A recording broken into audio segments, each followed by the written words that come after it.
ShipCannon today. Matthew, good morning. How are you today, sir? Doing well. Thank you very much. I appreciate it. Always our pleasure. So just so the audience knows, Matthew, where are you calling from, sir? I'm actually calling from Logan, Utah, northern Utah. Okay. Logan, Utah. All right. So we are going to, I guess the weather is starting to change a little bit in Utah. You're getting into that, chilly. We're getting into that chilly weather, and but always one of the best places to enjoy the snow sports. So it's been a while since I've been there, but let's not talk about weather and sports. Let's talk about ShipCannon. Let's hear, we'll pitch, I'll kick off the session. This is Elevator Pitch Showdown, where we attempt to elevate everyone's pitch, right? This is our goal. We try. We just had the peak data team here, and it's more of like a friendly showdown, right? Our goal is just to interpret, understand, make sure that we give you insights on what investors, potential customers, thought leaders, and anything that we can do to help elevate the introduction of your valuable company. And so what we're going to do is we'll kick off the session. I'll hit the top of the elevator for those of you that are watching this visually with video. And once I do that, I will introduce myself, okay? And we will go from there, okay? All right. Hi, Matthew. My name is Ash Singh. I am a championship skier living here in Utah, Canadian, by the way. Been very successful in my sports career, and I'm looking now to invest in the e-commerce space and stuff on the internet. So tell me a little bit about what you're working on and how you're changing the world. Oh, fantastic. So I know that you've started your own line of skis and snow boots. And Yes. So something that's really interesting about this is what we're trying to do is create a micro fulfillment network for people who have created their own e-commerce stores or have their own brand. And where this is important is something like Amazon. If you start selling your skis on Amazon or your snow boots on Amazon, if it becomes successful, there is a very high chance that they will take that and do a Me Too copy of that and ruin your brand.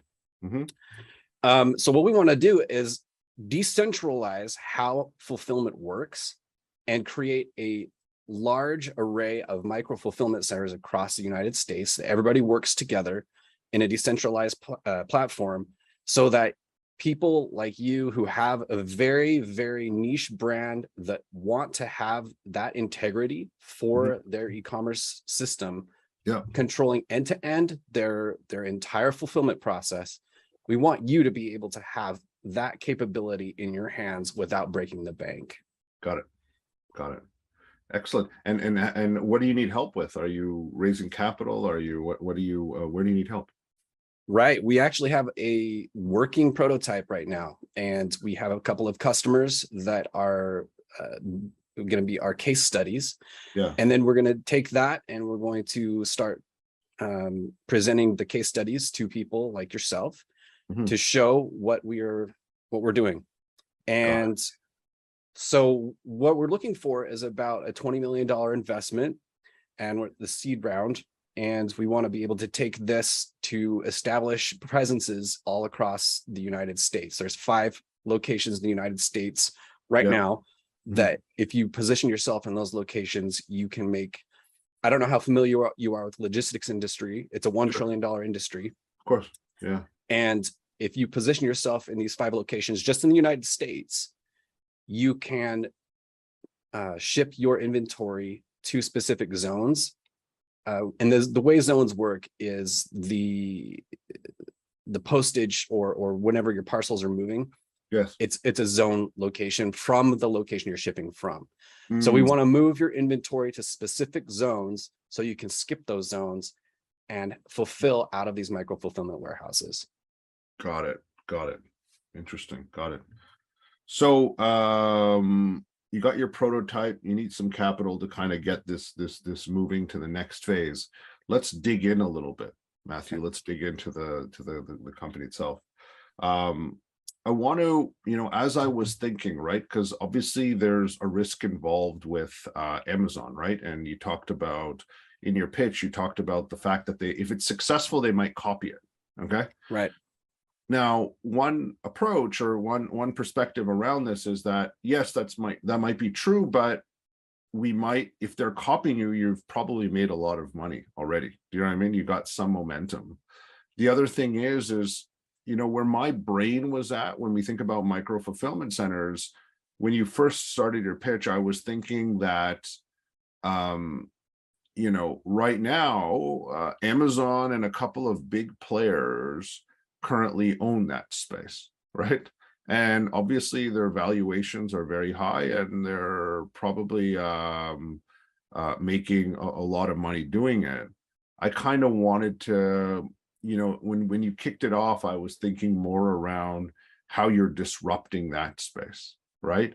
Whilst ensuring that all the elements, right? Because like when we think about a fulfillment center, obviously the first metric would be percentage of fulfillments that are on time, right? I guess that's probably and so I wanted to understand a little bit more about the fulfillment process itself, right?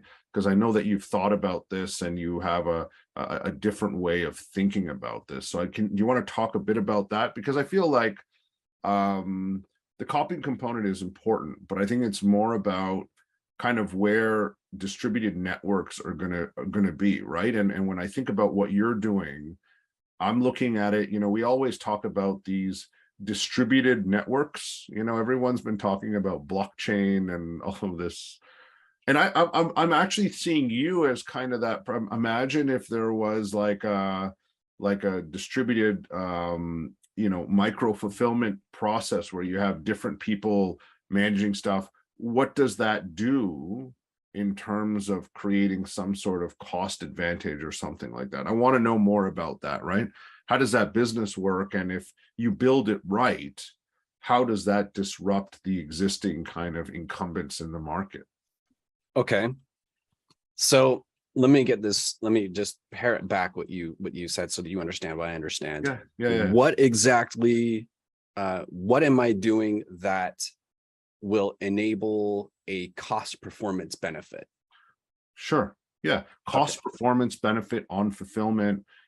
How do you get them more control? How do they get access to more information, more data? How do they own their data? Like, that's what it comes down to, right? What you're doing in a sense is you're creating a platform that's handing more power to the customer, more power to the seller, right? In this equation.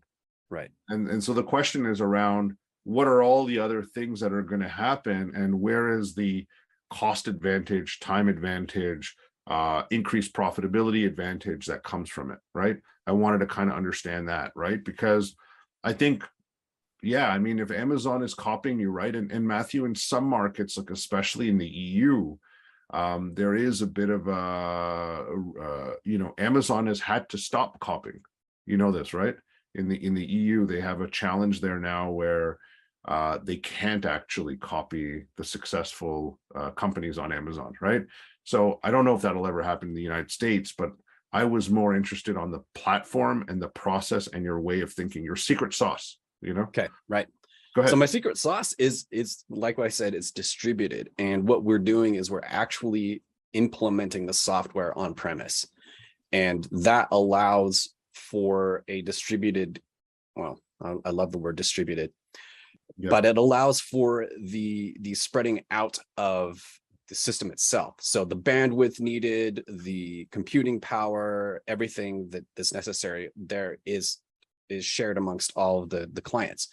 And then what would happen is you take that raw computing power and you can forecast into the future. Oh, okay, these particular seasonal items may be really, really valuable up in the Northeast. And then, the springtime comes and those taper off. We need to move them somewhere else, down to Chile, maybe. And that way we have the difference in where your actual arrangement of your goods live. And that reduces the cost. We also want to play into the gig economy. So if there is a local movement for goods and services, or mostly goods, I guess, in this case, Yeah. we can actually hire gig economy workers to do the deliveries themselves. Yeah. And that would be a locale in specific cities, maybe Chicago, maybe San Francisco, places like that, where it would work with a micro fulfillment center.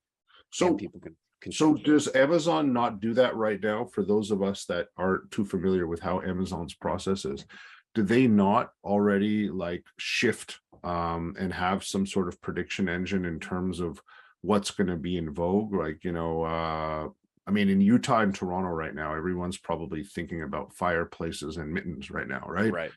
Do they not do that right now? Is that something that's, I'm not privy to exactly what their algorithms are, but they, as far as I understand, they don't. And where they make their money is how long your pallet has been staying on their floor. So there's cost involved with the palletization, and that's how most 3PLs work. Really, Amazon is just a giant 3PL with a marketplace in front of it. Yes. Yeah. So how long your pallet has been sitting on that floor is how much it's going to cost. And then if it goes for too long, this is where it gets really sad, is they actually have the capability to destroy or redistribute, but they call it destroy, your products and your goods. So if you don't fulfill those products and goods, they will be destroyed and dismantled, which can cost a lot of money in your goods and services. So, got it. So what you're saying is that let's bring, because I think one of the powerful things that you just said is, you bring the fulfillment in-house, right? Right. So you have the systems, the process. Now, it seems cost prohibitive, Matthew, to do that. Is it cost prohibitive, or is it cheaper than we think? Or maybe there's an illusion that I do have a warehouse, but I don't want to have a logistics thing, because when I go online, I see all these expensive robots running around and running a fulfillment center at Amazon. Is it too expensive? Well, at that scale, yes, that would be too expensive. But I'm talking about, someone who's probably small to medium sort of e-commerce solution. One of our clients sells LED car parts, and they probably do $300,000 a month. It's not huge, but it's not horrible. Yeah. And that's enough to where they're looking at our software for a solution for them as well. And they have 2 warehouses. So for them, it's perfect. They're the perfect size, and we're right within their budget, and it's doing everything that they need it to do. And so tell me a little bit about just this use case, or any use case that you might have, right? Because I think you've described something really interesting now, and that is the market, right? Right. When we think about e-commerce, there's kind of the big players like Nike, or some of the, and I don't think Nike uses Amazon anymore, but there's the big players. They're the big players, and then you have the smaller players, right? The micro businesses, the people that are doing $1 million or less, right? Okay. Right. And they might be regionally focused potentially. Okay, potentially. Tell me about, with this LED manufacturer, that the cost. Tell me about the cost difference for them, as well as the convenience, right? And how easy was it for them to leverage your algorithm, your process, to embed and create their own micro fulfillment center in their warehouse? Well, it was actually very easy for them, because I plug into their e-commerce system and pulled down their inventory counts. And then all they had to do was pretty much just put away where their inventory was in their warehouse. And so it helped them catalog and categorize where everything was supposed to go, which is step 1. Yeah. You need to know where your stuff is in your warehouse, because then there's efficiency gains done just by that. Another client of mine, a long time ago, he had a $50 million a year business and 2 locations. He was able to let go. I know this sounds terrible, but he had a team of 15 customer service reps. Sure. And 12 warehouse workers. When he implemented the software, he dropped customer service requests and calls because of how efficient and everything was, and getting orders out correctly, by 8. And then he reduced his customer service from 14 down to 2 people. Got it. Got it. And so Matthew, like, and again, I just want to, I like to zero in on a thing, right? When you have your elevator pitch, you just want to bam, hit them, and you're like, holy cow, you can do that. You're just like, there's a holy cow, holy moly, holy, explicit, whatever, whatever you want to, the holy moment. I think about what you're building, and especially when COVID came around, the idea of this micro fulfillment, even at a regional level. Let's not talk all of the United States for a second. Let's keep it simple, right? Because it's still early on for you, right? Right. Yeah. And my view around this, if like I own like home and hardware, or like a landscaping company, and I'm selling artificial turf, for instance, right? In the greater Toronto area, your process works, right? I could use that, and I could suddenly power my fulfillment, because actually Amazon's too expensive for me to do. It actually doesn't make sense. Do you know what I mean? Right. So I think it's really important to benchmark the business, especially if you're starting this off. What you're saying is that, there used to be Purolator, or there is still Purolator and UPS and all these big guys that handle the big stuff. Amazon has now come in, but what you're saying now is, because of way the world has now evolved, technology has allowed people that have any type of e-commerce front, whether it's Shopify, whether it's Magento or WooCommerce, whatever they're using, and the ShipCannon platform can just plug in and allow them and enable them to have their own fulfillment center that used to cost millions of dollars. And because of the gig economy, we can plug it into Uber and Lyft and all these other components, and suddenly your kind of fulfillment center that you might have been operating can be operated at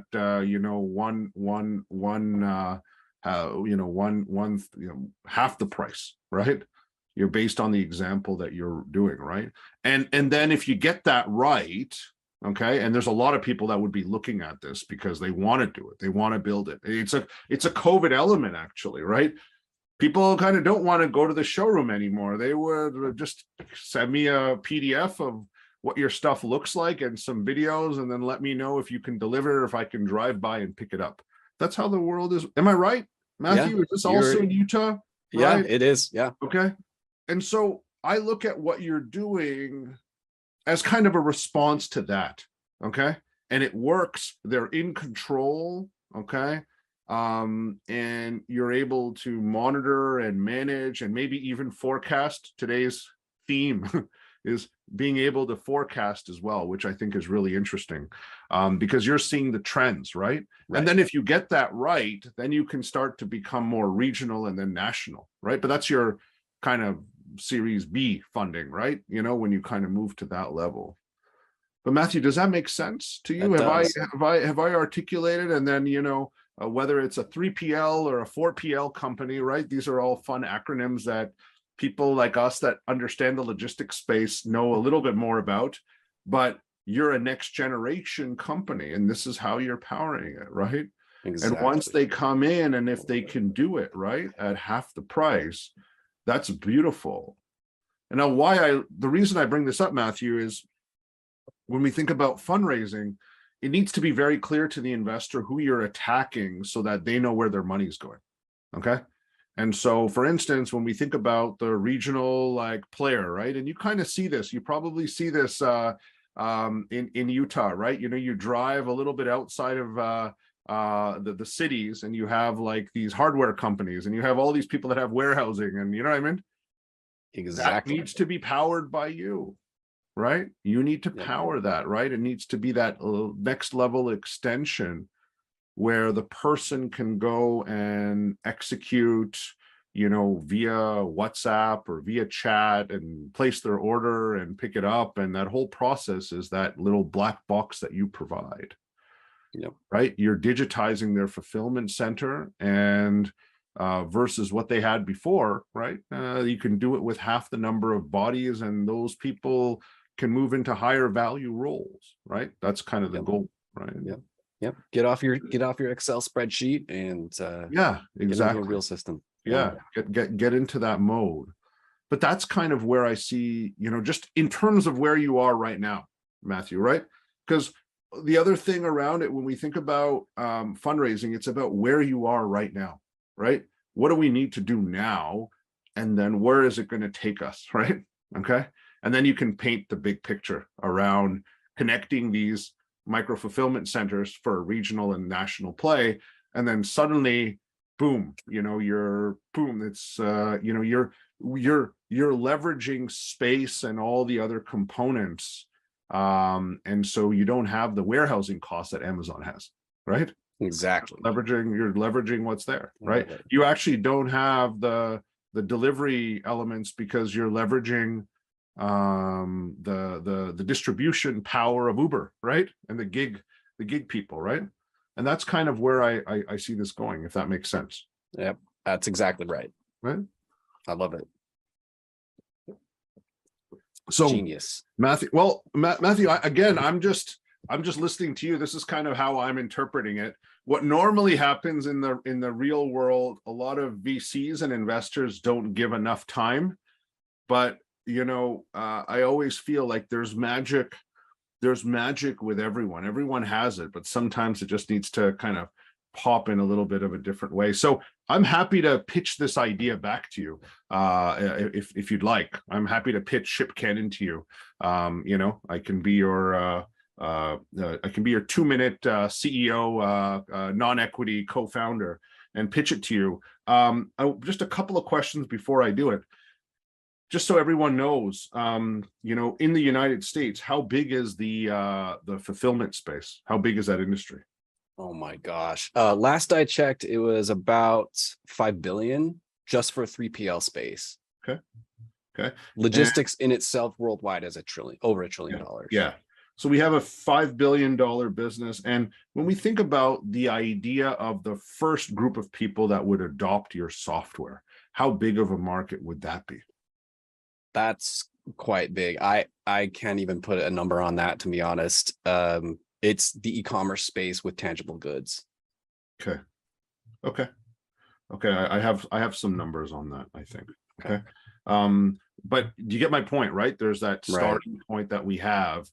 And again, how much money do you want to raise? I threw out 20 million. Okay. That would get me where I need to be. Okay. Got it. All right. So Matthew, you get to introduce yourself. Hello, my name is Matthew Frederico. I am a super rich CEO, and I've got 2 minutes, and I've got to hit my helicopter. So all right, sir. Matthew, I want to thank you for your time. My name is Singh. I'm part of the ShipCannon team. As you know, the world has definitely changed during COVID. We saw the increase and rise in interest in e-commerce, and almost every business, whether it was a large business or your local hardware store, had to evolve. And what we discovered in this journey is that the world has kind of changed completely now. And so what we've done is we've looked at something that seems kind of unsexy, but is actually very, very valuable. And that is the logistics space and fulfillment space for the small players. And we've discovered that the Amazons and the UPSs of the world don't do it. And we've discovered that having spent enough time there, I've created a piece of software that allows anyone to create their own smart micro fulfillment center in their own warehouse. And what that allows us to do is it allows people to leverage their own warehousing space, leverage the power of Uber and Lyft in order to drive and make their deliveries. And suddenly that removes the overall cost associated with them, with what they've done before, and avoid going on platforms like Amazon. And that drives a beautiful profitability. And we feel that there is a huge opportunity, $1 billion opportunity in the United States alone, to help power these small businesses. If we do that right, we can build a regional network and then hopefully a national network that would compete with Amazon and compete with UPS. but the starting point is what I built. I'd love to show you how my software works, how we've implemented it with one of our local LED companies, and how we've been able to drive 50% cost efficiencies for them using our platform. I'm looking for $20 million to take this to the next level. I would be happy to chat to you over a coffee, or I can join you for your ride on your helicopter. Thank you. Get in. All right, Matthew, does that make sense? Yeah, it does. That does very much. Okay. You know, I was trying to encapsulate all of the components and what you are actually trying to do. Okay. What does it do for the customer? How it's disruptive? I actually stayed away from the Amazon copy thing. Right. Stayed away from it. You're way more valuable than that, Matthew. That's not your reason for being. Your reason for being is it just makes sense to you. You know, one of the punchlines, which I didn't bring up, but it was in my mind as I was doing it, because the way I work is obviously I have no preparation time, Matthew, when I do these things. So I'm solving the problem of the pitch in my head while I'm doing it, right? Just it's like computing in my head. But you are actually creating the Alibaba for fulfillment. Okay, right? Alibaba is the biggest e-commerce player on the planet. They don't own anything. They don't own any of their products, right? They don't, you know, everything is remote, right? They don't own anything, right? And so that's kind of your audacious attempt, right? Which is what you need. You need to be audacious, right? And so that's kind of my view around this, right? You don't own the logistics. You don't own the vans that are moving around, okay? You do not own the warehousing. You just have that software layer, and you do that really, really well. And you can create a lot of downstream value accordingly as a result, okay? So that's my view, Matthew. Hopefully you found value in today's session. Great feedback in the chat. We will continue to drive some of these elements and look forward, Matthew, to the next phase of ShipCannon as part of the Hyper Accelerator. Thank you very much for your time, sir. Thank you. Bye-bye.